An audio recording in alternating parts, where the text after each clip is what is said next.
Picture this: a time when the rustling of leaves and the scent of blooming flowers held more than just beauty. They carried whispers of power, intrigue, and even war. In the grand courts of medieval Europe, gardens weren't merely peaceful retreats. They were weapons. Lush, meticulously designed landscapes became the ultimate flex between rival kingdoms, where every petal and hedge was a statement of dominance. Kings and queens didn't just employ gardeners, they recruited them as secret agents of influence, tasked with crafting living masterpieces that would humiliate their enemies and awe their allies. It sounds like something from a fairy tale, but this was realpolitik in full bloom. Behind the serene facade of these gardens lay fierce rivalries, where horticultural skill could make or break alliances. A single rare plant, imported at great cost, might signal wealth and global reach. A perfectly symmetrical parterre could proclaim a ruler's control over nature itself. And woe to the court whose roses wilted at a state visit. It was a public relations disaster waiting to happen. These gardens weren't just pretty backdrops. They were chessboards, and the gardeners, they were the players moving the pieces. So how did something as delicate as a flowerbed become a tool of medieval power struggles? That's the story we're about to unravel, a tale of ambition, artistry, and the surprising ways humans have always used beauty to wage quiet wars. From poisoned bouquets to stolen saplings, the lengths these courts went to outgarden each other will change how you see history's green spaces forever. By the end, you'll never look at a rosebush the same way again, because beneath those thorns lies a legacy of rivalry that shaped empires. Let's dig in. The competition to cultivate the most breathtaking gardens wasn't just about vanity. It was a high-stakes game of one-upmanship played out in soil and sunlight. Imagine a French king receiving a rare tulip bulb from the Ottoman Empire, a treasure so precious it could buy a small estate. That single flower planted in his royal garden wasn't just decoration. It was a flex proof that his influence stretched across continents, that his coffers were deep enough to secure the unobtainable. Meanwhile, an English duke might retaliate by commissioning a labyrinth so elaborate, visitors would lose themselves for hours, a living metaphor for his court's impenetrable power. These gardens were meticulously engineered to tell stories. A bubbling fountain wasn't just for relaxation, it symbolized a ruler's ability to command water itself, a vital resource in an era of sieges and droughts. Herb gardens weren't merely practical, they showcased access to exotic spices, hinting at trade alliances and naval dominance. Even the layout held meaning. Symmetrical designs mirrored the rigid hierarchy of feudal society, while meandering paths whispered of a ruler's control over chaos. But the real genius lay in the gardeners themselves. These weren't humble laborers, they were master tacticians, blending artistry with espionage. A skilled gardener could smuggle cuttings from a rival's prized roses, undermining their exclusivity. They might deliberately let a visiting diplomat's favorite blossom wither, a subtle insult disguised as an accident. Some even doubled as intelligence gatherers, eavesdropping on conversations as they trimmed hedges. In an age where every gesture carried weight, the right garden could topple a reputation or crown a new favorite. The most infamous example, the hanging gardens of Malmaison, where Empress Josephine of France turned her obsession with rare blooms into a geopolitical weapon. By monopolizing the trade in exotic plants, she left rival courts scrambling to keep up, their own gardens looking provincial by comparison. It wasn't just gardening, it was psychological warfare with petals and pruning shears. And as these living masterpieces grew more elaborate, so too did the stakes, setting the scene for a rivalry that would eventually spill beyond palace walls. In the grand theater of medieval power, gardeners weren't just hired hands, they were the rock stars of their day, their green thumbs as coveted as a knight's sword arm. A ruler's ability to attract the finest horticultural talent wasn't just about keeping the roses alive, it was a public declaration: my court is where brilliance thrives. Take the infamous case of King Louis XIV of France, who lured Italy's premier landscape artist, André Lanotta, to Versailles. The result: a garden so dazzling it became Europe's ultimate flex, a living billboard of French supremacy that left visiting diplomats speechless. But securing such talent wasn't easy. Skilled gardeners commanded salaries that rivaled those of military commanders, their contracts filled with perks like private vineyards and titles of nobility. When the Holy Roman Emperor Charles V discovered his head gardener had been secretly wooed by a rival duke, he responded not with anger, but with a higher bid, sweetening the deal with a manor house. This wasn't just employment, it was an arms race with watering cans. The stakes were equally high for the gardeners themselves. A single misstep, a blighted orchard or a failed topiary, could send them packing to a lesser court in disgrace. Yet success brought extraordinary rewards. The Medici family's chief horticulturist, Paolo Riccio, was known to dine with cardinals, his advice on peony placement taken as seriously as matters of state. In an era where social mobility was rare, mastery of pruning shears could carve a path to the inner circles of power. And then there were the darker tactics. When peaceful recruitment failed, some courts resorted to outright theft. Manuscripts from the era tell of Spanish agents liberating a prized orange tree specialist from Portuguese greenhouses under cover of night.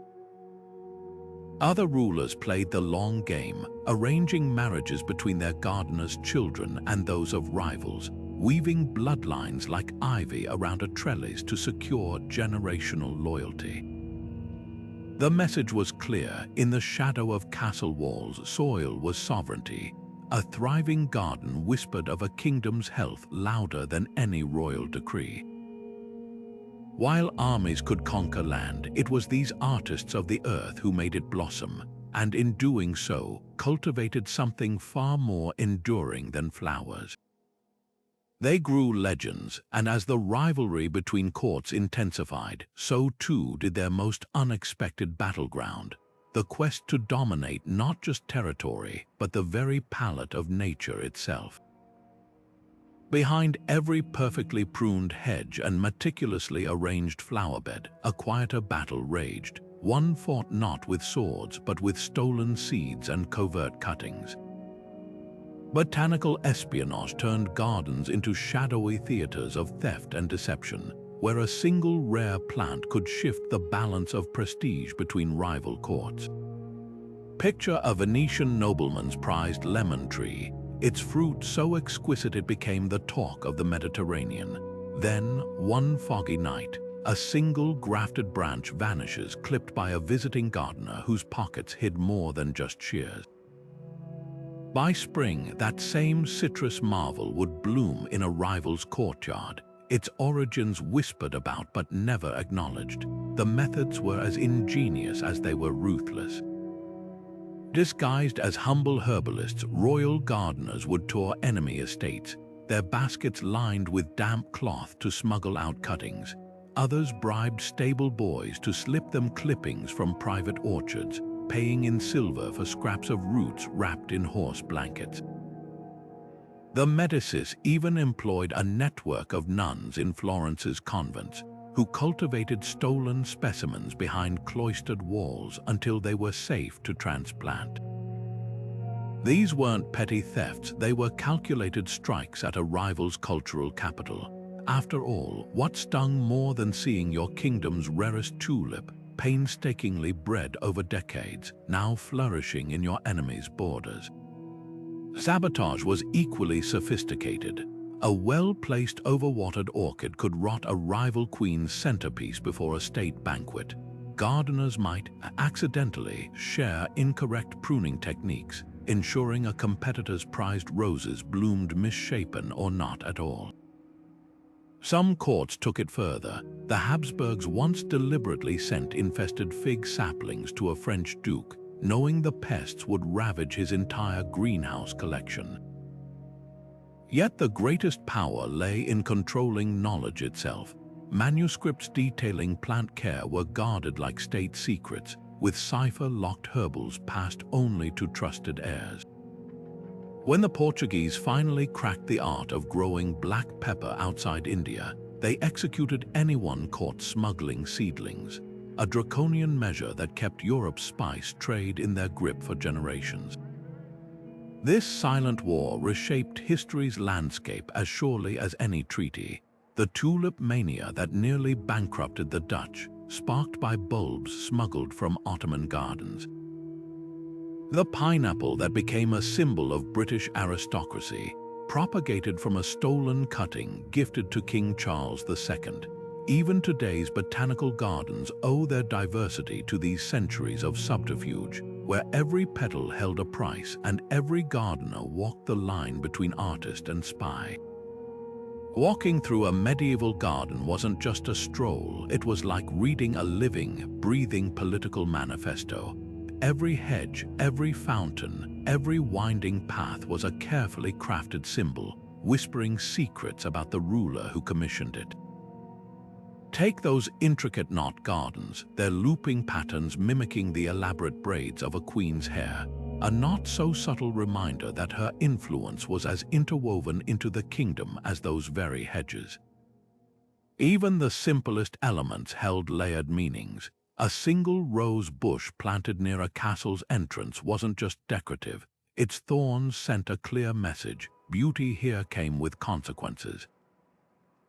Water features were especially loaded with symbolism. A cascading fountain at the heart of a garden didn't just cool the air, it proclaimed divine favor, suggesting the ruler's power flowed as effortlessly as the water itself. In contrast, the Duke of Burgundy once installed a dry fountain in his rival's favorite visiting spot, a silent jab at their dwindling influence. Geometric precision in layouts wasn't merely aesthetic either. Parterres trimmed into perfect squares mirrored the rigid hierarchy of feudal society, their sharp corners a visual metaphor for control. Meanwhile, deliberately overgrown groves in distant corners hinted at a ruler's ability to tame or unleash chaos at will. Heraldic motifs turned shrubs into billboards. A hedge shaped like a lion wasn't just topiary, it was a roaring declaration of dynastic pride, visible even to illiterate visitors.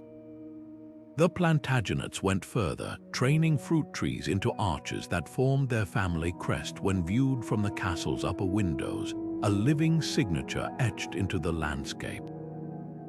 Even color played a role. The Spanish court famously planted entire fields of red carnations after a military victory, transforming blossoms into a sea of triumph visible for miles.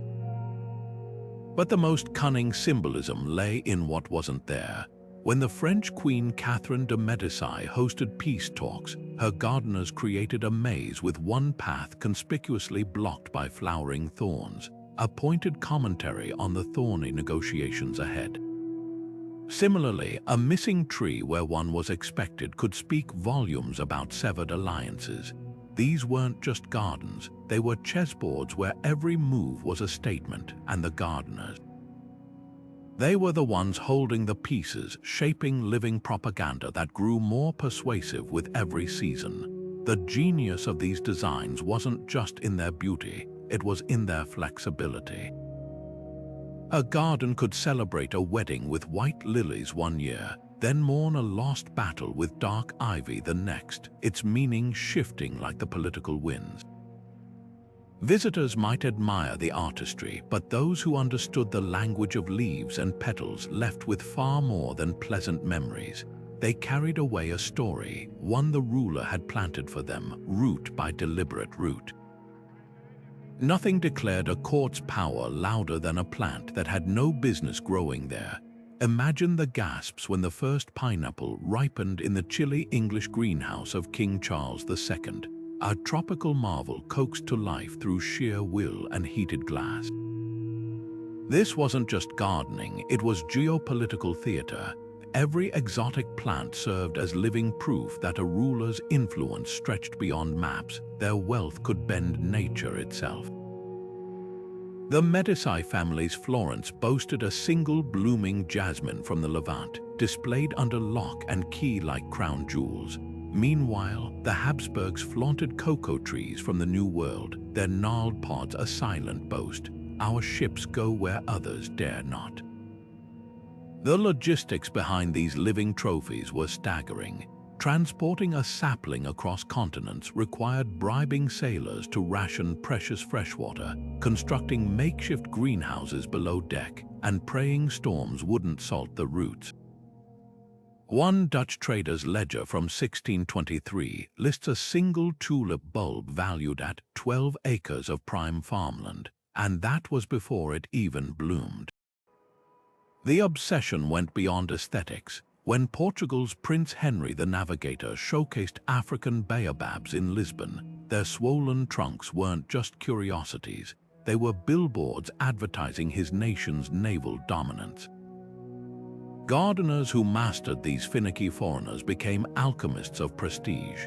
The Spanish court's head botanist, Diego de Peralta, earned a knighthood for keeping a batch of Mexican dahlias alive through a Castilian winter, his secret. A system of charcoal-heated terracotta pipes buried beneath the soil. Such expertise turned horticulturists into prized hostages during wars. Records show treaties specifically barring the relocation of enemy gardeners. But the real drama unfolded in the thefts.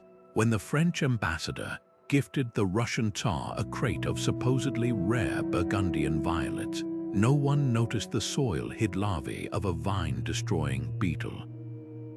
By harvest time, the Tsar's prized vineyards lay in ruins, a botanical Trojan horse. Other courts played the long game, deliberately mislabeling seeds sent as gifts. The infamous tulip fraud of Vienna saw hundreds of diplomats plant what they believed were coveted Turkish bulbs, only to grow common onions years later. This hunger for exclusivity reshaped the world itself. Portugal's monopoly on Brazilian orchids funded entire expeditions, the Dutch tulip mania that crashed their economy. Sparked by a single stolen bulb from the Ottoman Sultan's private gardens, even today's global plant trade owes its roots quite literally to these centuries of aristocratic one-upmanship where a flower pot could be as strategic as a cannon.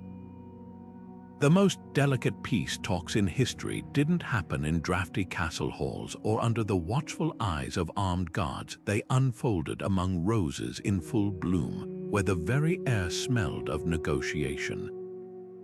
Royal gardens became the ultimate diplomatic stage, their beauty a silent mediator between warring factions. Picture a tense discussion between French and English envoys, their words measured as they walked paths lined with lavender, a plant long associated with calm. Every hedge they passed had been trimmed to perfection, every fountain timed to bubble just loudly enough to mask whispers, yet softly enough not to drown out compromise. This wasn't just scenery, it was psychological stagecraft. A ruler's garden sent unspoken messages before a single word of diplomacy was exchanged. When the Holy Roman Emperor hosted Ottoman delegates, his gardeners staged an entire grove of citrus trees heavy with fruit, a bold statement that his realm could nurture even the most fragile alliances. Conversely, the Venetian Doge once received a Spanish cardinal in a courtyard where the only flowers were night-blooming jasmine, a subtle hint that true understanding might take time. Even the choice of seating mattered. Benches placed beneath blossoming apple trees suggested fruitful outcomes, while talks held near thorny brambles signaled prepared defenses. Gardeners worked under immense pressure in these moments. One account from 1492 describes a Florentine horticulturist who replanted an entire bed of violets 3 times before a Milanese visit, each rearrangement tweaking the color gradient to better flatter the Duke's heraldic crest. Others employed more cunning tricks. The Habsburgs' head gardener famously kept potted laurels on hidden carts, ready to roll into place if a visiting ambassador mentioned military victories, framing their ruler as eternally victorious. But the stakes cut both ways. A single browning petal could spiral into disaster, like the infamous tulip incident of 1568, when a wilting flower in the Dutch stadtholder's garden nearly durried peace talks with Spain. The Spanish took it as an omen of fading resolve. Savvy diplomats learned to read gardens like battle maps. A sudden abundance of white lilies might hint at desired purity in trade agreements, while strategically placed rosemary for remembrance underscored unfulfilled promises. Perhaps no one mastered this green diplomacy better than Elena of Aquitaine, who hosted rival kings in a garden where the roses of England and France grew intertwined on single trellises, a living metaphor for alliance.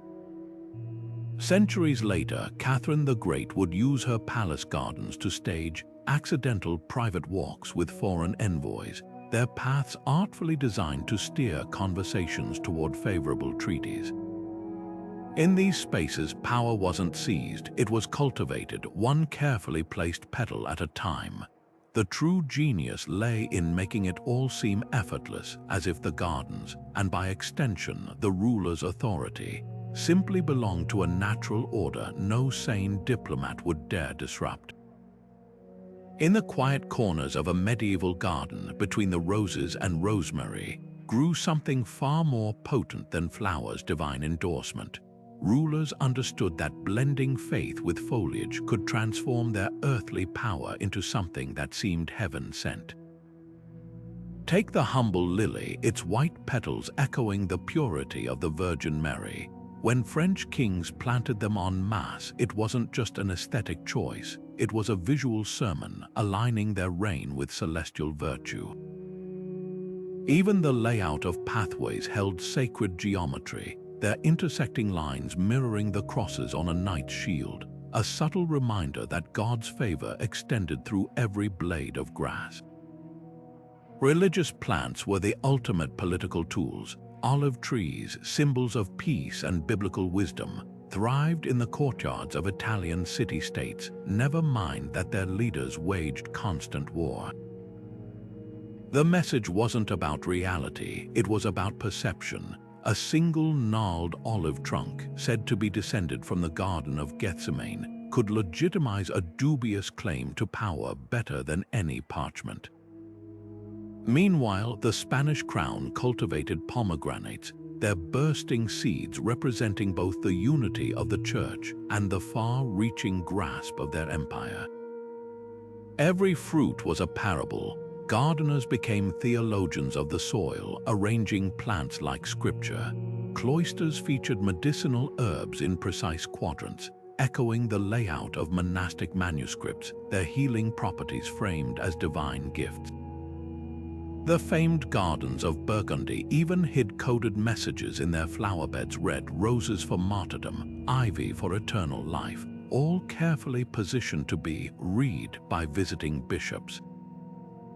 A ruler's piety could be measured in the density of their herb gardens, where sage and thyme weren't just seasonings but symbols of wisdom and courage blessed by saints.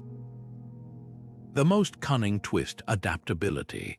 The same garden that celebrated Easter with a riot of resurrection-themed blooms, snowdrops pushing through frost, lilies unfurling, could pivot to Marian feasts with blue flax and marigolds.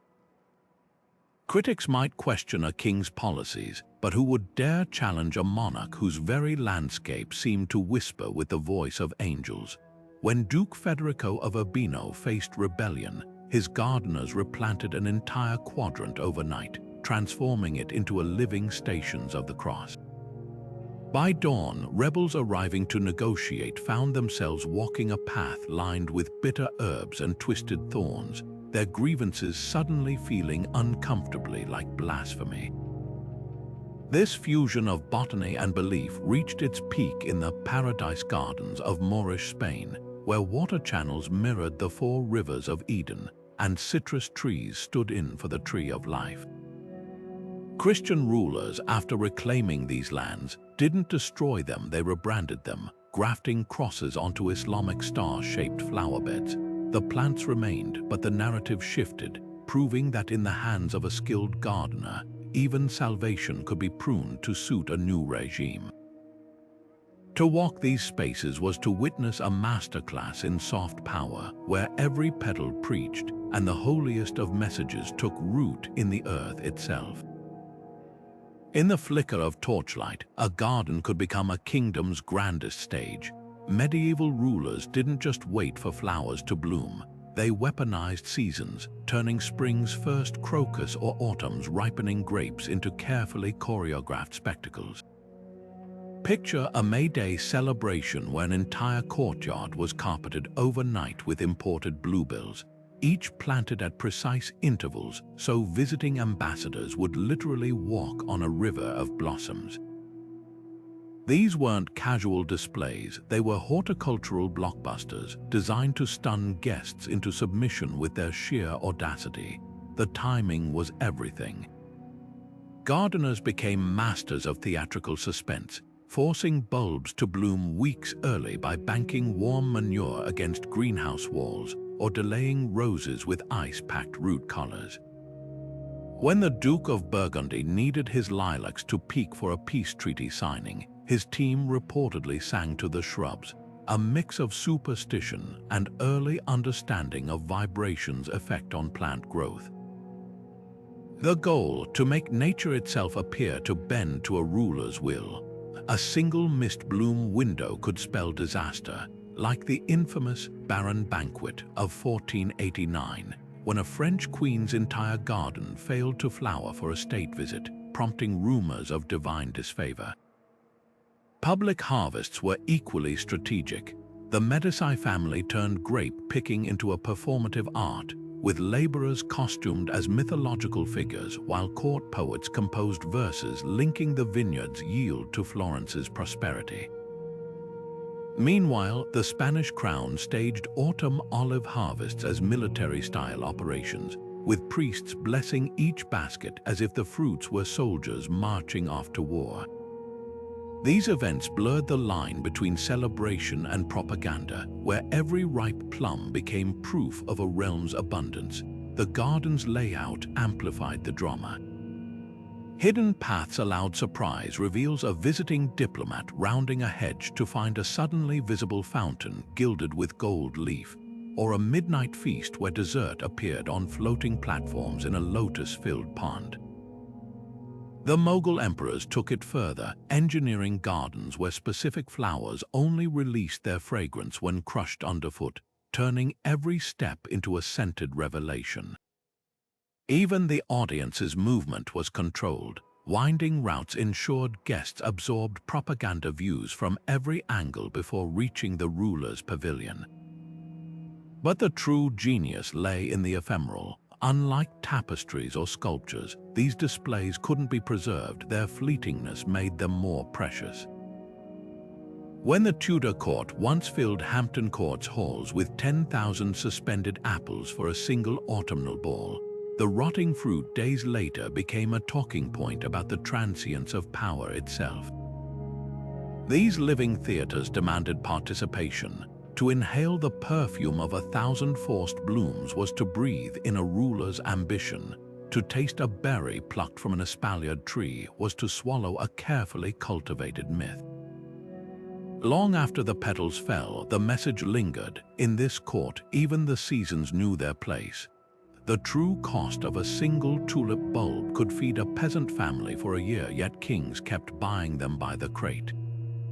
Horticultural warfare wasn't just about beauty, it was an extravagant arms race where the currency wasn't gold, but rare roots and skilled hands.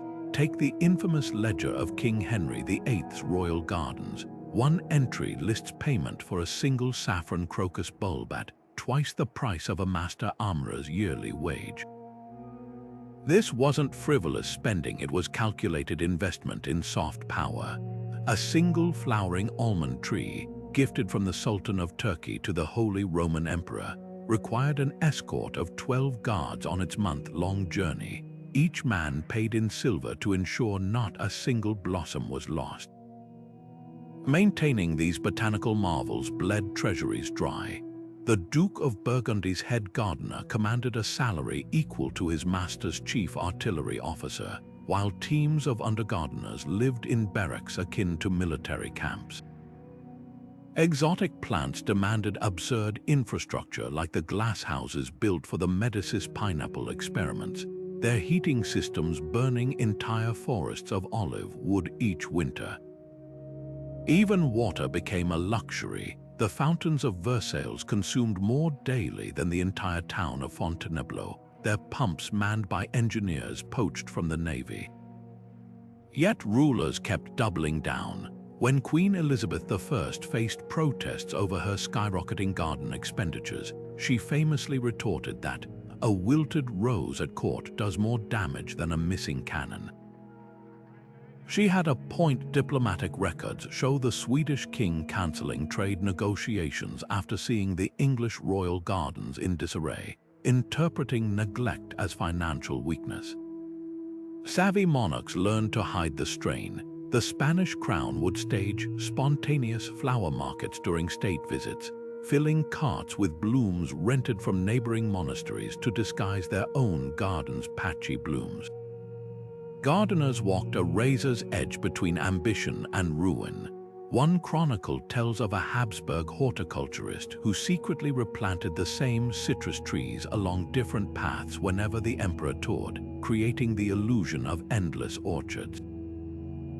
Others resorted to trickery with paint doctoring faded blossoms or grafting common roots onto exotic stems.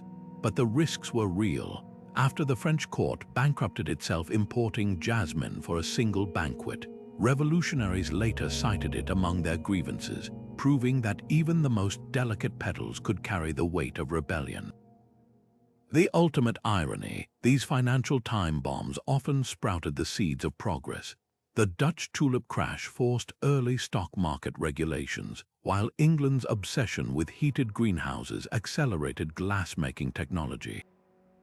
Perhaps that's the buried lesson of horticultural economics. Sometimes, to grow a nation's future, you first had to plant its treasury in the ground and pray for rain. History remembers the kings who commissioned the gardens, but rarely the hands that made them grow. Behind every grand parterre and every forced blossom stood gardeners whose names were often lost to time, artists who could read the language of soil and seasons like scholars deciphering ancient texts. Their anonymity was no accident. Rulers preferred their living masterpieces to seem like spontaneous miracles of nature, not the result of back-breaking labor and sleepless nights. Yet without these unsung experts, the most powerful courts in Europe would have had nothing but dirt and weeds to flaunt. A select few gardeners broke through the veil of obscurity through sheer brilliance. Take Pierre Dupré, a commoner who rose to become Louis XIV's premier jardinier du roi, after devising a way to grow figs in frost-prone Versailles. His reward, a coat of arms featuring a trowel crossed with a pruning knife and the right to dine with ambassadors. Then there's Fatima of Granada, a Muslim horticulturist whose water-saving irrigation techniques were so coveted that Catholic monarchs quietly employed her despite religious edicts, though chroniclers scrubbed her name from official records, referring to her only as the Moorish woman. But for every success story, there were dozens who paid dearly for their patron's whims. When a sudden frost killed the Duke of Burgundy's prized orange trees before a royal visit, his head gardener vanished from records, likely sent to a dungeon or worse. Other tenders of the earth faced subtler punishments. The Florentine artist Giovanni della Verde spent his final years pruning hedges in obscurity after his signature rose hybrids failed to impress a visiting pope. The darkest tales emerged from rivalries between gardeners themselves.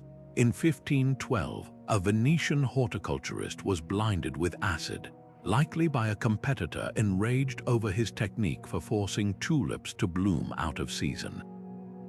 Manuscripts from the Habsburg court tell of a midnight pruning where two gardeners sabotaged each other's topiaries, leaving grotesque shapes that sparked accusations of witchcraft. Yet these shadows only deepened the legacy. The anonymous hands that shaped history's gardens left fingerprints in the pollen of every surviving bloom, their knowledge passed down like secret lore. Today's botanical gardens still use techniques pioneered by medieval gardeners: espaliered fruit trees, compost teas, even the subtle art of arranging flowers to manipulate emotions. Their greatest triumph, making power look effortless, as if the earth itself bowed to kings, when in truth, it answered only to those who knew its whispered language. Nothing signaled a dynasty's downfall more brutally than the weeds creeping through its once impeccable gardens. Where clipped hedges had whispered of control, now tangled brambles screamed neglect, a living obituary for lost power. When King Richard II of England was deposed in 1399, his enemies didn't just take his crown, they unleashed their horses in his prized rose garden at Eltham Palace, letting the animals trample centuries of carefully cultivated hybrids into mud. Overnight, the very symbol of Plantagenet elegance became a grazing field, a public spectacle of humiliation. The destruction was often calculated. Conquering armies carted off not just gold but entire orchards. The Holy Roman Emperor Charles V famously uprooted 300 French fruit trees after capturing Milan, replanting them along his victory parade route. Other rulers opted for subtler cruelty. The Venetians, upon exiling a rival doge, deliberately maintained his garden, but replaced every rare bloom with common wildflowers, reducing his legacy to something any peasant might cultivate. For the gardeners who'd poured their lives into these spaces, the collapse was personal. Master horticulturists, once celebrated at banquets, found themselves begging for bread, their expertise now as unwanted as their patrons' coats of arms. Records from the Wars of the Roses mention a Lancastrian gardener who followed his exiled lord to France, carrying a single surviving camellia cutting in a leather pouch, only to watch it die when their ship ran out of fresh water. Others faced worse. When the Medici were temporarily ousted from Florence in 1494, their head gardener was blinded by rebels who saw his topiaries as extensions of tyranny. The speed of decay shocked contemporaries. A Spanish chronicler described the Moorish gardens of Granada after the Reconquista. Where jasmine had perfumed the air now grew only thistles, as if the earth itself revolted against new masters. This wasn't just metaphor. Without specialized care, intricate irrigation systems clogged, imported plants withered, and terraces eroded. Nature, it seemed, was eager to reclaim what rulers had claimed to tame. Yet some gardens refused to die quietly.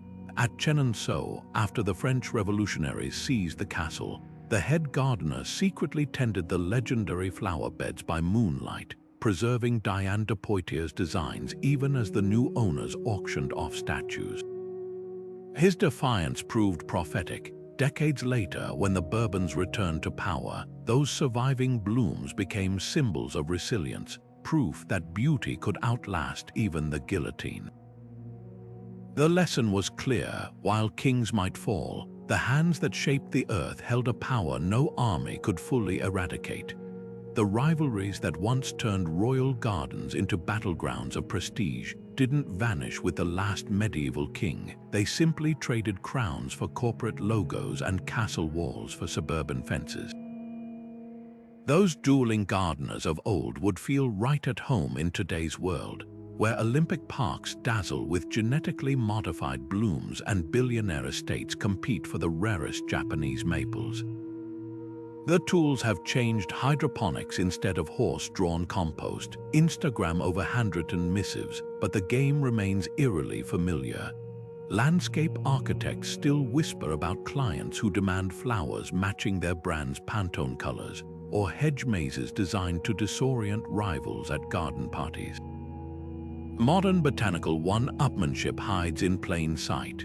The carefully curated wildness of an English cottage garden. That aesthetic was born when Tudor nobles pretended their sprawling estates were mere, humble retreats, a flex so effective we're still copying it 5 centuries later.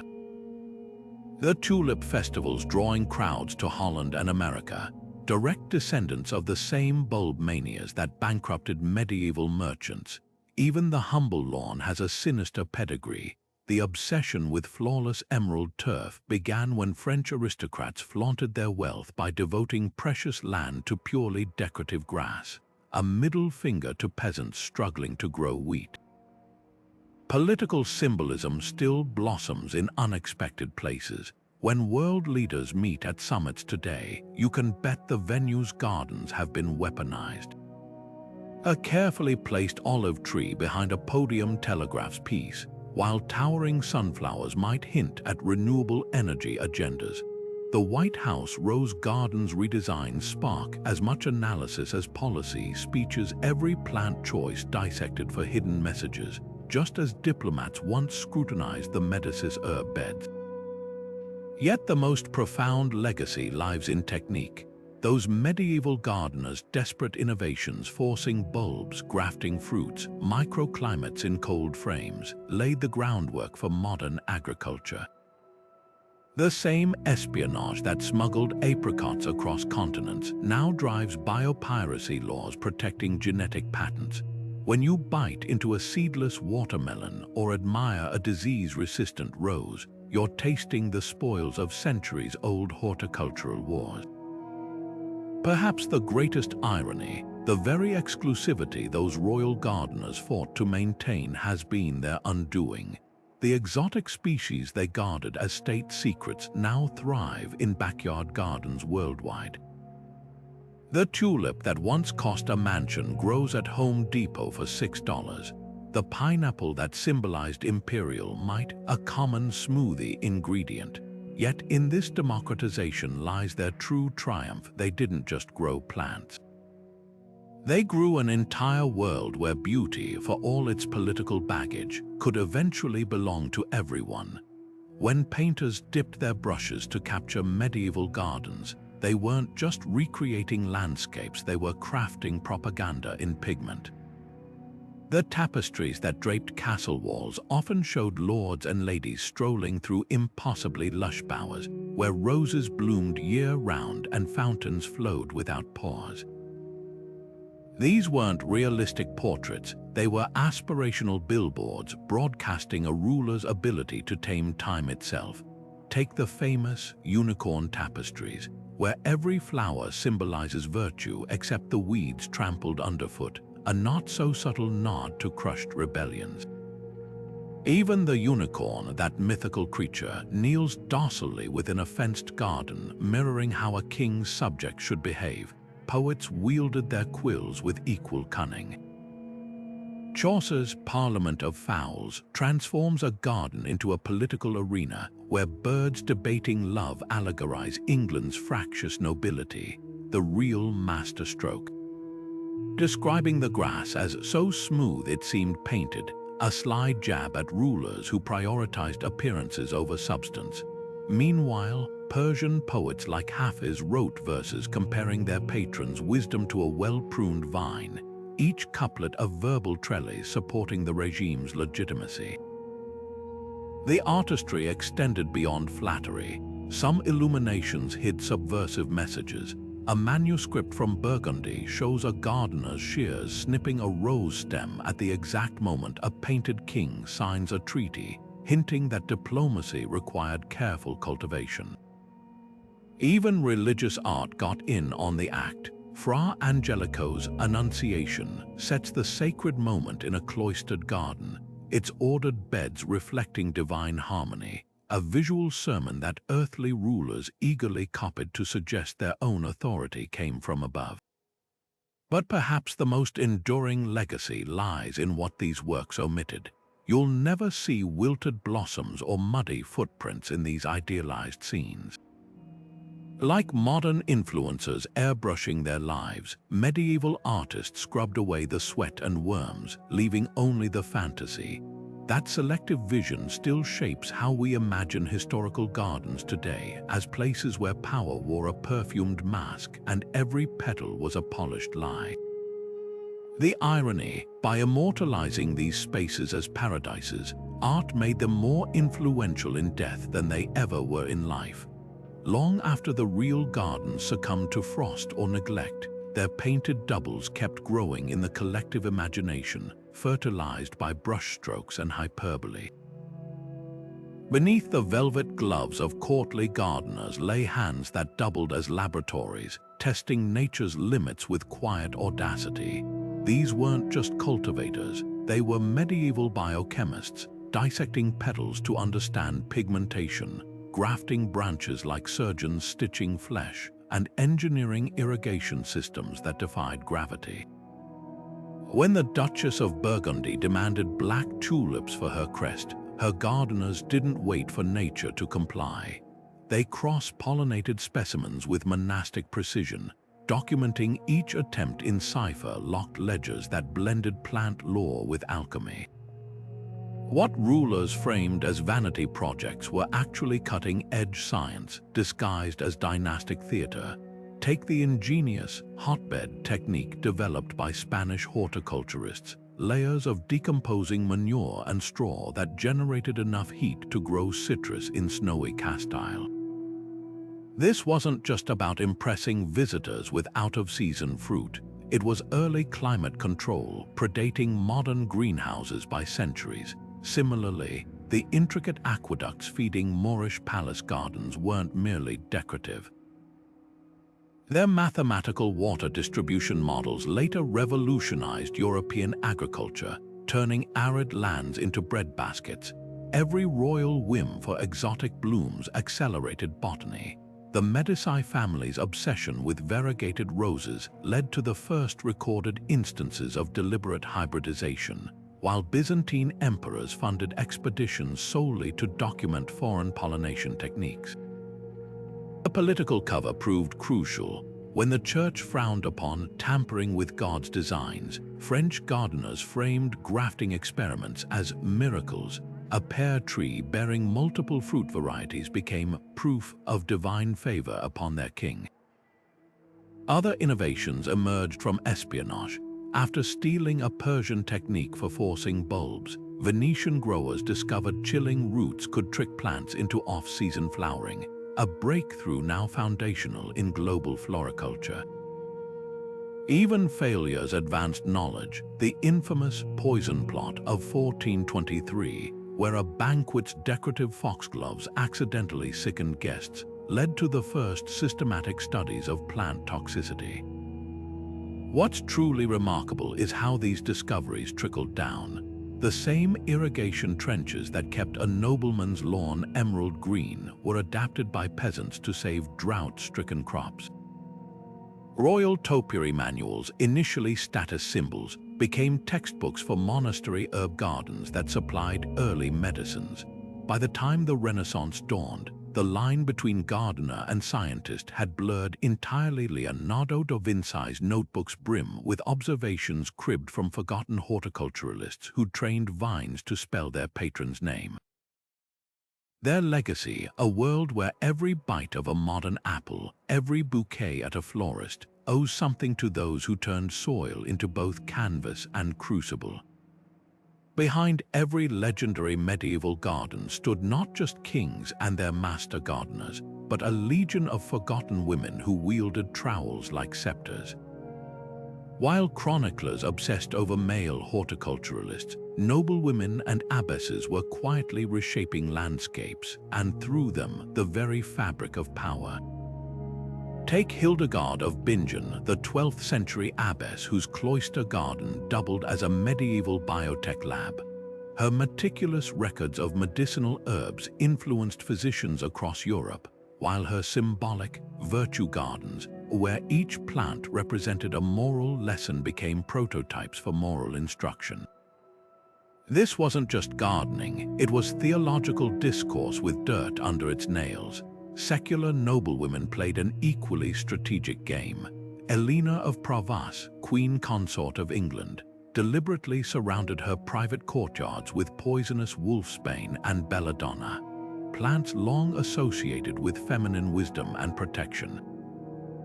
Visitors understood the message. These blooms were both shield and sword. Other aristocratic women used gardens to carve out autonomy in a world that denied them formal power. The Countess of Arundel's famed chess garden featured topiaries shaped like queens and rooks, a living metaphor for her political maneuvering at court. When her husband was away at war, she hosted diplomatic meetings among those clipped hedges, proving that even in constrained roles, women could control the board. Convents became unexpected hubs of horticultural innovation.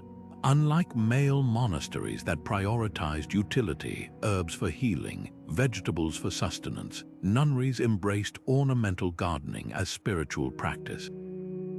At the Fontevraud Abbey, nuns cultivated roses said to bloom only when touched by pure hands, a divine endorsement that bolstered their authority in theological debates. Their hybridized strains of white lilies, symbolizing the Virgin Mary's purity, became so coveted that popes requested cuttings for Vatican gardens. Through flowers, these women claimed a voice that sermons often denied them.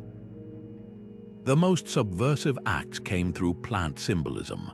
When the Duchess of Berry commissioned a garden filled with strawberries, a fruit associated with Venus and female sexuality, she wasn't just making an aesthetic choice. She was reclaiming a narrative in a society that policed women's bodies. Similarly, the tapestries commissioned by Margaret of York show ladies harvesting mandrakes, roots believed to enhance fertility. Displayed in her husband's court, these images transformed private female knowledge into public power.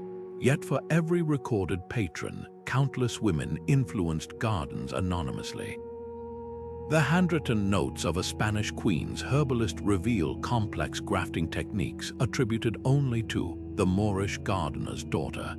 Illuminated manuscripts show unnamed women training vines in the margins, their hands guiding growth just as they quietly shaped history. Their legacy lingers in the climbing roses that still scale castle walls, tendrils of influence that outlasted the rulers they served. While kings fought wars over land, these women proved that true power could take root in even the most carefully controlled soil. For all their power to intimidate and impress, medieval gardens held another secret. They were the era's most elegant escape rooms. Behind walls of roses and beneath arbors heavy with grapes, rulers and rebels alike found rare moments of quiet in a world that demanded constant performance. The same garden that hosted a triumphant victory banquet might, by moonlight, become a confessional where kings whispered doubts to their herbalists. This duality was no accident. When the Holy Roman Emperor Frederick II faced papal excommunication, he commissioned a garden filled entirely with white flowers, a public declaration of purity that doubled as his private meditation space. The gravel paths where he paced became grooves of thought, worn smooth by the weight of a crown too heavy for any one head. Marginalized voices turned this ambiguity into art. Jewish physicians exiled from Spain planted pomegranates in their secret courtyards, the fruit's 600 seeds mirroring the 600 commandments they could no longer openly observe. In convents, nuns arranged medicinal herbs into coded messages: rosemary for remembrance of lost freedoms, chamomile for patience under persecution. Even the humblest monastery cloister garden could hide subversion. One Welsh manuscript describes monks training ivy to form Hebrew letters along a wall, a silent protest against rising anti-Semitism. The genius of these spaces lay in their plausible deniability. A duke's wife might fill her bower with poppies, their soporific scent explaining her frequent retreats, while in truth, she hosted banned scholars among the blooms. The infamous Garden of Three Truths in Padua appeared to celebrate the Holy Trinity, yet its three concentric rings of plants, European, African, and Asian, quietly challenged the Church's Eurocentric worldview. When questioned, the cardinal who designed it simply smiled and quoted Genesis. God saw every seed-bearing plant, and it was good. Perhaps no group weaponized horticultural ambiguity better than court poets. Banned from criticizing their patrons directly, they composed verses comparing tyrants to blight-killed oaks or praised rulers as gentle rains, only when standing in gardens rigged with hidden irrigation. The garden itself became their co-conspirator. A strategically placed thorny rose bush could accidentally snag a cruel minister's robe during a recitation, drawing blood to delighted whispers. This delicate dance between refuge and resistance reached its peak during the Black Death. As plague ravaged cities, the wealthy retreated behind garden walls not just for safety, but to avoid witnessing the suffering that might shake their privilege. Their gardeners, however, smuggled healing herbs to the dying outside the gates, planting them along fences where the desperate could forage. In those apocalyptic years, the same lavender that perfumed a countess's handkerchief stanched commoners' wounds, proving that even the most controlled landscapes could nurture pockets of quiet rebellion. The earth, it seemed, remembered no one owned it. A red rose left on a council table wasn't just a romantic gesture. It was a loaded statement, as deliberate as a chess move. In the hothouse atmosphere of medieval courts, where every glance could be misinterpreted and every whisper might reach enemy ears, flowers became a sanctioned language of subtext. This was floriography in action, the art of arranging petals to speak volumes without uttering a word. When the Duke of Milan sent the French Queen a bouquet of marigolds and foxgloves, her advisors didn't admire the colors, they decoded the message. Marigolds for grief, foxgloves for insincerity, a floral indictment of her latest treaty wrapped in the guise of a gift. The symbolism ran deep. Lavender, with its soothing scent, might seem innocuous until planted along the path to a king's privy chamber, discreetly hinting at his chronic insomnia and fraying temper. Sunflowers turning their faces toward a visiting ambassador's entourage weren't just pretty, they signaled which way the political winds were blowing. Even weeds could be weaponized. A well-placed patch of nettles in a rival's garden suggested their influence was more irritating than substantial, while dandelions allowed to seed openly mocked a lord's inability to control his own borders. Gardeners trained in this silent syntax became indispensable. The same hands that pruned roses knew how to edge a path with violets, their modest blooms whispering of humility when a ruler needed to feign contrition. At Heidelberg Castle, the head horticulturist famously trained ivy to spell out the initials of a disgraced minister in Topiary, ensuring his fall from grace would literally overshadow every garden party. Other arrangements carried darker warnings. A single sprig of monkshood tucked among wedding flowers might remind a bride of her family's toxic influence, while nightshade woven through a banquet's centerpieces hinted at consequences for betrayal. The most brilliant part, plausible deniability. When the Spanish Infanta received a wreath of withered lilies from her English suitor, she could choose to interpret it as an unfortunate shipping delay or recognize the jab at her fading marriage prospects. This ambiguity made floral messaging the perfect diplomatic tool. The Vatican's archives contain countless letters complaining of accidental herb garden mishaps, sage planted upside down to insult a bishop's wisdom, or thyme deliberately overharvested to question a knight's courage. Decoding these botanical bulletins reveals hidden chapters of history. That famous portrait of Henry VIII holding a sprig of rosemary, less about personal fragrance and more about reminding viewers of his remembrance of past loyalties and their fragility.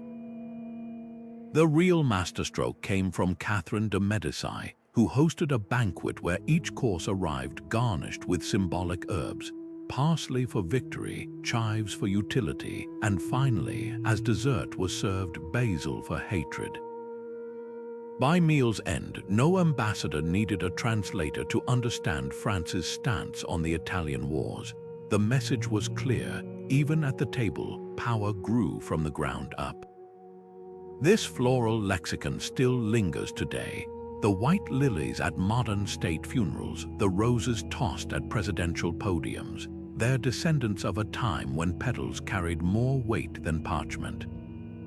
Next time you admire a bouquet, look closer. Those aren't just flowers, they're a fossilized language, one that once toppled alliances and crowned kings without a single drawn sword. Medieval gardeners didn't just battle rival courts, they waged war against the skies themselves. A single late frost could turn a king's prized orchard into a graveyard of blackened buds, while unseasonable rains might drown delicate seedlings meant to dazzle visiting diplomats. These weren't mere inconveniences, they were full-blown crises. When an unrelenting drought parched the Loire Valley in 1421, the French king's gardeners resorted to carting water in wine barrels from the royal cellars, sacrificing vintage Bordeaux to keep his emblematic lilies alive. The message was clear: even nature's whims bowed to royal prestige. Pests posed equally insidious threats.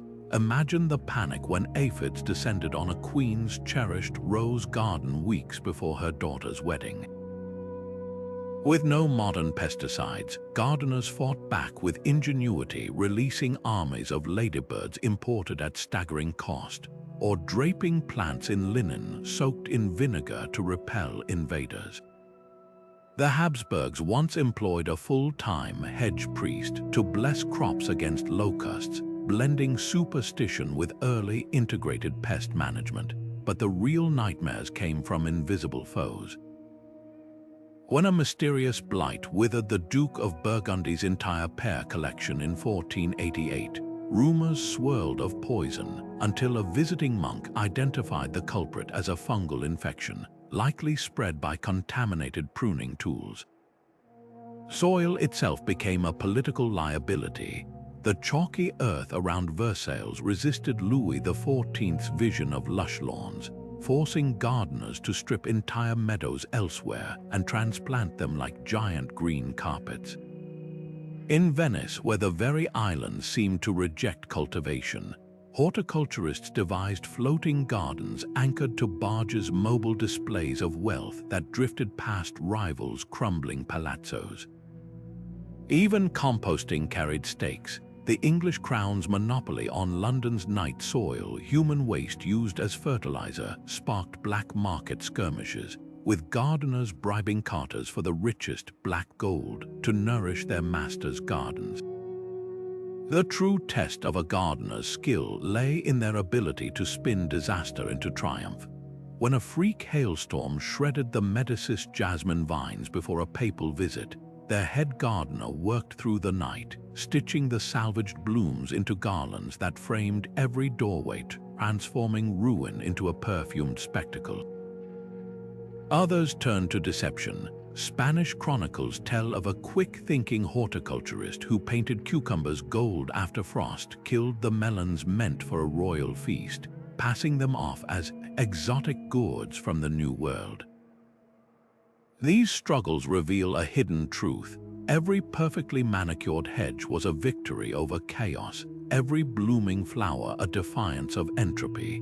While kings took credit for nature's bounty, it was the gardeners who truly understood its fickleness. and in their silent battle against the elements, they forged an early science of resilience. The next time you admire a historical garden's beauty, look closer. Those roses, they're not just flowers, they're survivors. When invaders trampled through a conquered city, they didn't just sack castles, they targeted gardens. Toppling a rival's prized orchard or setting fire to centuries-old hedges wasn't mere vandalism. It was a calculated strike at the heart of their identity. Consider the brutal fate of the Alhambra's gardens after the fall of Granada in 1492. Christian soldiers didn't just uproot the Islamic-era myrtles and jasmine. They salted the earth where they'd grown, ensuring nothing would bloom there again. This wasn't just destruction, it was symbolic erasure, a way to scrub the landscape clean of the previous ruler's legacy and imprint their own. But paradoxically, some conquerors chose preservation over annihilation. When Henry V seized French castles during the 100 Years' War, he deliberately spared their gardens, not out of mercy but to showcase his control. By maintaining his enemies' horticultural masterpieces, he demonstrated that even their most cherished creations now thrived under his rule. The message was chilling: your beauty belongs to me now. The same gardens that had once symbolized French elegance became living trophies, their very survival a testament to English dominance. For the gardeners caught between these shifting powers, the stakes were personal. Manuscripts from the Wars of the Roses tell of Lancastrian horticulturists forced to tend Yorkist roses at sword point, their expertise weaponized to humiliate their own lords. Others faced impossible choices, like the Moorish gardeners who, after the Reconquista, were ordered to baptize their Islamic-style gardens with Christian iconography. Those who refused saw life's work destroyed. Those who complied became complicit in their own cultural dismantling. The fragility of these spaces made them perfect political barometers. A single season of neglect could turn a symbol of power into a metaphor for decay, which is why rebels often targeted royal gardens first during uprisings. When Wat Tyler's peasants stormed London in 1381, they didn't just burn palaces, they ripped up the king's herb gardens, knowing the loss of medicinal plants would amplify the chaos. Similarly, the defacing of Marie Antoinette's Petit Trianon gardens during the French Revolution wasn't random vandalism. It was a deliberate attack on the monarchy's cultivated illusion of innocence. Yet amid this volatility, gardens also became unlikely sanctuaries. After the brutal sack of Rome in 1527, survivors hid among the overgrown ruins of the Vatican's botanical gardens, their knowledge of medicinal plants saving countless lives. And when the 30 Years' War reduced German estates to wastelands, it was the seed banks hidden by castle gardeners that allowed communities to replant. Like the Phoenix Gardens of medieval Kyoto, rebuilt after every samurai conflict, these spaces proved that while empires could crumble, the human urge to cultivate beauty was far harder to eradicate. The true lesson of these war-torn gardens: destruction might be swift, but resilience, like a dormant bulb, waits patiently beneath the soil. The illusion of the perfect medieval garden was as carefully cultivated as the rarest rose, a mirage of control that rulers clung to despite nature's relentless defiance.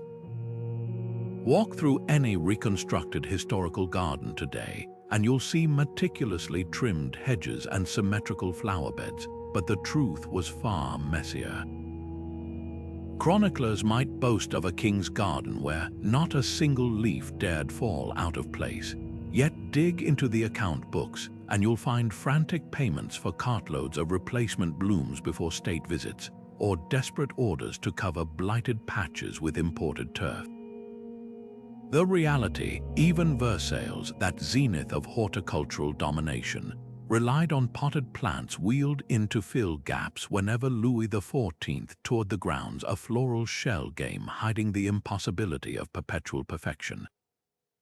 This tension between fantasy and failure reveals the paradox at the heart of medieval power. A ruler's authority depended on projecting divine-like mastery over every element of their domain, yet gardens, by their very nature, resisted absolute control. A single hailstorm could reduce months of pruning to splinters, while a secretly smuggled pest might decimate an entire orchard. The more extravagant the garden, the more vulnerable it became. The Duke of Berry's famed tapestry garden, designed to mimic the endless spring depicted in his textiles, required a small army of boys to manually remove every browned petal before dawn. The effort was Herculean, the result fleeting, yet the Duke insisted, because the alternative, admitting nature couldn't be tamed, was tantamount to admitting his own limitations as a leader.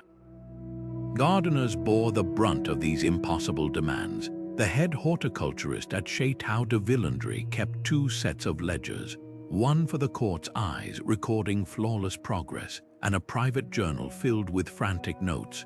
Third attempt at espalier pears failed. Ordered more lime to sweeten sour soil. Pray no frost before the cardinal's visit. Their survival depended on sleight of hand dyeing faded blossoms with beet juice, grafting common fruit onto exotic stems, even stitching torn leaves with silk thread.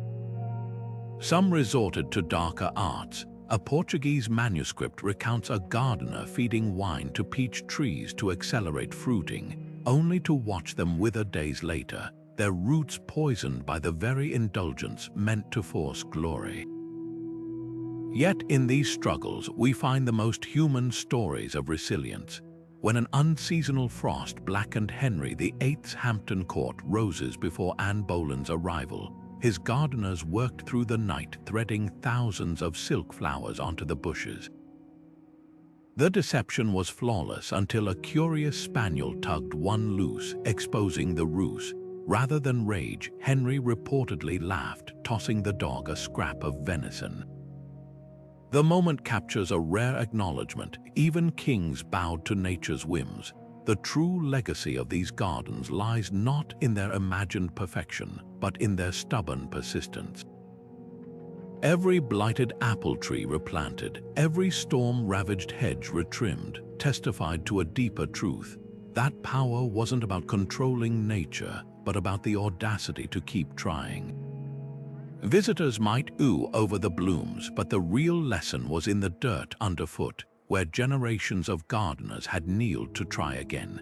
That unbroken chain of effort, more than any flawless parterre, became the ultimate symbol of endurance, one that still whispers through the petals of heirloom roses today.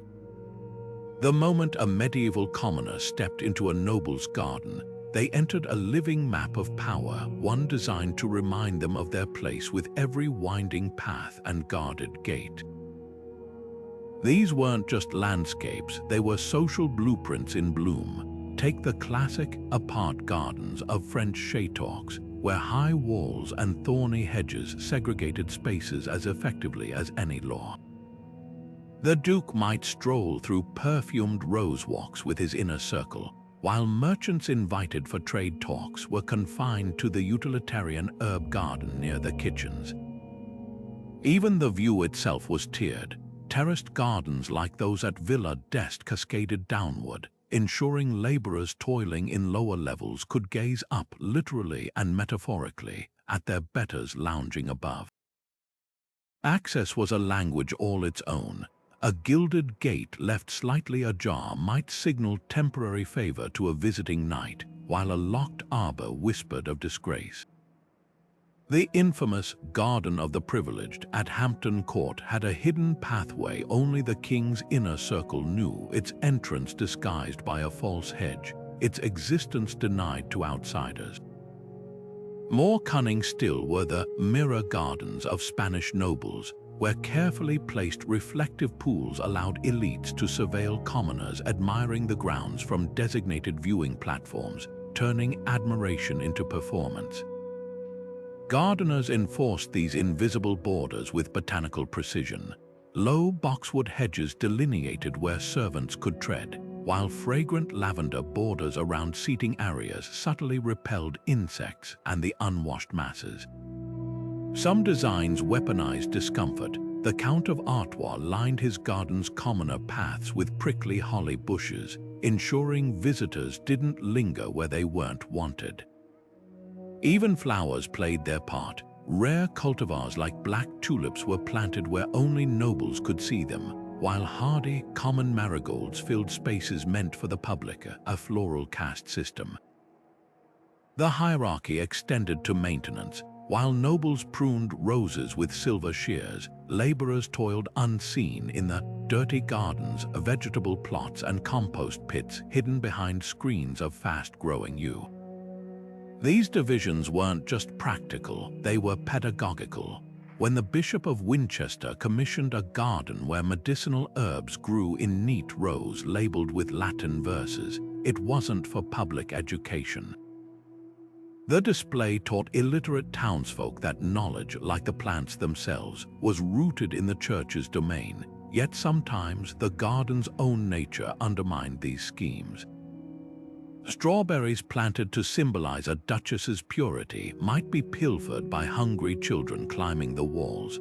A prized maize meant to showcase a lord's intellect could become a rendezvous point for lovers from rival classes.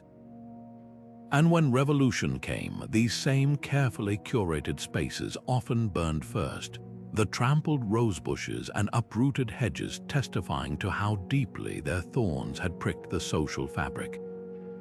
The irony, what began as a stage for exclusion became, in its destruction, a rare common ground. The quest for exotic plants didn't just fill royal gardens, it redrew the map of the world. When a single tulip bulb could buy a house in Amsterdam, or a peppercorn trade route could fund an empire, plants became the ultimate luxury currency. Medieval rulers didn't just wait for merchants to bring them rare specimens. They launched entire expeditions to hunt them down. Consider the Portuguese caravels that braved uncharted waters not for gold or spices alone, but for saplings of African baobabs and South American chocolate trees. These weren't botanical curiosities, they were living trophies, proof that a kingdom's influence could sink roots in foreign soil. The Silk Road, that ancient web of trade routes, buzzed with more than silks and spices.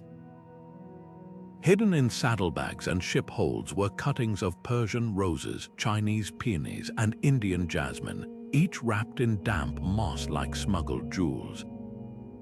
Gardeners paid fortunes for these green contraband, knowing their patron's prestige hung on a fragile stem. One Venetian ledger from 1453 lists a payment to a merchant for one Damascus rose bush, slightly wilted, that cost more than the ship that carried it.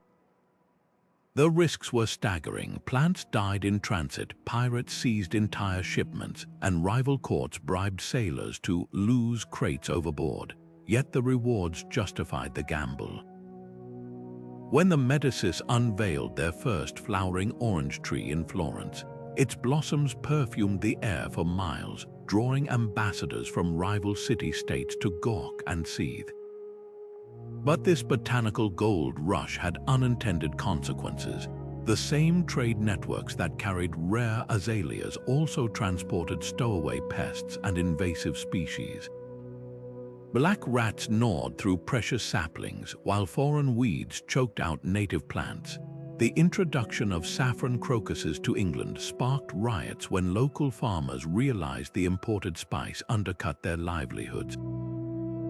Meanwhile, the Dutch tulip mania of the 1600s, a speculative frenzy over bulbs, crashed economies and ruined dynasties. Gardens meant to showcase control became monuments to chaos, their very diversity a reminder of how interconnected and vulnerable the world had become. Perhaps the most lasting impact was cultural. A Persian gardening technique adopted in Spain might inspire a French duke's new maze design, while a Buddhist monk's meditation garden in Kashmir could influence the layout of a German abbey's cloister. Plants became silent diplomats, their roots weaving together distant civilizations. When the Ottoman Sultan sent Hungarian King Matthias Corvinus a shipment of tulips, it wasn't just a gift, it was a veiled message that their empires, like the flowers, could thrive side by side. Centuries before the term globalization existed, these gardens were its living blueprint, proving that even in an age of swords and fortresses, the softest petals could bridge the widest divides. Yet for all their beauty, these exchanges had a darker edge. The same routes that transported jasmine and lilacs also facilitated the spread of plant diseases that decimated crops and worsened famines. And while nobles competed for exotic blooms, the laborers who cultivated them, often enslaved or indentured, remained invisible, their hands shaping paradise for rulers who'd never kneel in the dirt. The global garden was a tapestry of contradictions, a symbol of unity stitched together by exploitation, a celebration of nature's diversity built on human subjugation. Still, its legacy endures. Every time you bite into an apple from New Zealand or admire a Japanese cherry tree in Washington, you're tasting the fruits of a medieval obsession, one that proved the world was always more connected than it seemed. When the Renaissance dawned, Europe's gardens didn't just change, they put on an entirely new costume while still performing the same old power plays.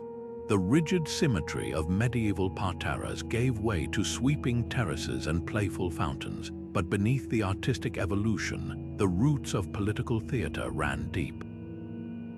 Take the Villa d'Este outside Rome, where Cardinal Ippolito d'Este transformed a rocky hillside into a water-powered wonderland. Those cascading grottos and gravity-defying jets weren't just engineering marvels, they were liquid propaganda.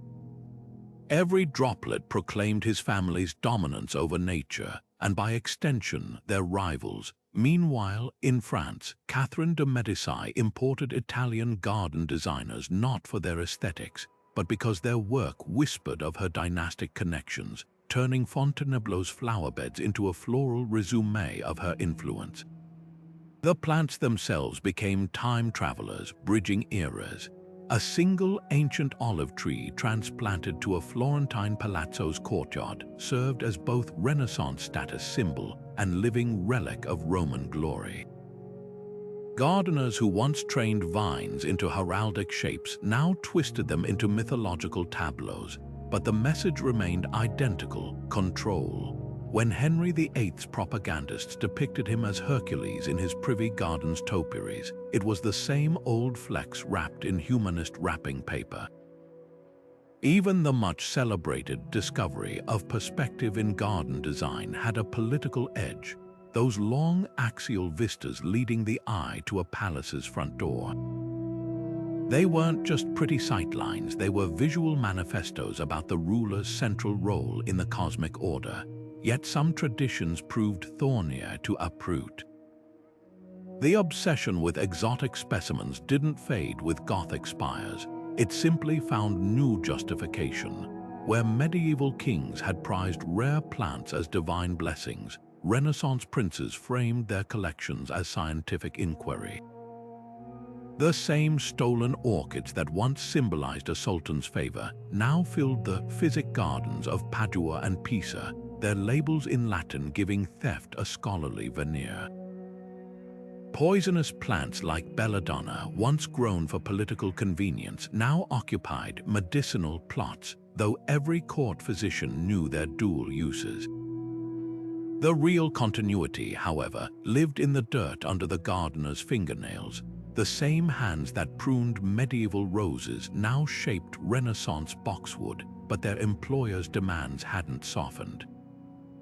A letter from a 16th century Bolognese horticulturist complains of his lord's latest whim. He wants a labyrinth that outdoes the Medicis by Easter, as if boxwood grows faster for dukes than for merchants. Across Europe, plant whisperers still worked miracles under impossible deadlines, their successes claimed by patrons, their failures borne alone. Perhaps the most telling evolution was in sabotage. Where medieval gardeners might simply poison a rival's prize camellias, their Renaissance counterparts weaponized knowledge. A mislabeled shipment of seeds could doom a competitor to years of nurturing worthless weeds. The infamous Tulip War between Dutch and Habsburg gardeners saw entire catalogues of bulb descriptions falsified, turning horticulture into a misinformation battleground. When the Vatican's head gardener accidentally taught French diplomats an incorrect grafting technique, it set back the Bourbon Rose collection by a decade, a delay the Pope's allies exploited in marriage negotiations. What truly endured was the garden's role as a mirror. The same space that reflected a medieval king's divine right now showcased a Renaissance prince's erudition, but both were carefully constructed illusions. The clipped hedges of power might take new shapes, but they still divided the privileged from the excluded. Visitors who marveled at the era's new garden styles often missed the deeper truth: the soil of politics never really changed. It just got better at hiding its thorns among the artfully arranged flowers. Walk through the manicured grounds of any tech giant's headquarters today, and you'll witness a scene that would make a medieval court gardener nod in recognition. That sprawling lawn at Apple Park, it's not just turf, it's a 21st century version of the Versailles parterre, broadcasting corporate dominance through absurdly perfect blades of drought-resistant grass. The Amazon spheres in Seattle, with their towering tropical canopies, echo the orangeries of Renaissance princes who flaunted exotic plants as proof of global reach. Even the rooftop gardens of luxury condos, visible only to those wealthy enough to peer down from helicopters, mirror the walled pleasure gardens where nobility once gazed upon commoners from their perfumed heights. The tools have modernized, but the game hasn't changed. Where kings once raced to cultivate the first black tulip, today's billionaires compete for LEED certified sustainability badges, turning solar panels and rainwater reclamation systems into status symbols. A hedge fund's rooftop beehives aren't just about saving pollinators, they're the modern equivalent of a ducal apiary, where honey production was less about sweetness and more about demonstrating mastery over nature's most disciplined creatures. Even corporate wellness gardens, where employees are encouraged to meditate among lavender, rose serve the same purpose as monastery cloisters: productivity through controlled serenity. Political gardens still whisper subtext. The White House Rose Garden's redesigns spark as much analysis as a medieval heraldic emblem, every plant choice dissected for hidden meaning. When a Japanese prime minister gifts cherry trees to Washington, it's not just diplomacy, it's the same calculated gesture as a Tudor king sending roses to a rival court. Modern leaders still understand what their medieval predecessors knew: landscapes are the ultimate soft power. China's Belt and Road Initiative includes botanical exchanges, echoing how the Silk Road once spread not just goods but living propaganda in the form of prized peonies and silkworm mulberries. The darkest parallels, though, lie in exclusion. Gated communities with private parks enforce the same social stratification as castle pleasure gardens, their sprinkler systems hissing like the moats of old. The billionaire who terraforms a mountaintop into a personal Eden isn't so different from the duke who diverted rivers to feed his fountains while peasants starved. Even the term curb appeal betrays its origins, a modern spin on the medieval practice of judging a lord's status by how far his cultivated land extended from his doorstep. Yet there's poetic justice in how these symbols evolve. The tulip that once bankrupted nations now brightens supermarket checkout lines for pocket change. The pineapple, once so rare kings rented them as centerpieces, sits canned in every pantry. The democratization of beauty would horrify those medieval rulers who treated flora as finite currency. But perhaps that's the final lesson. No matter how high the walls, how deep the moats, or how exclusive the seeds, the earth remembers it belongs to no one. And just as the grandest gardens of antiquity eventually surrendered to weeds, today's manicured power plays will one day feed dandelions pushing through cracked pavement, nature's quiet reminder that all empires are seasonal. The dueling gardeners of medieval courts were more than cultivators of beauty. They were architects of influence, wielding petals and pruning shears as political weapons.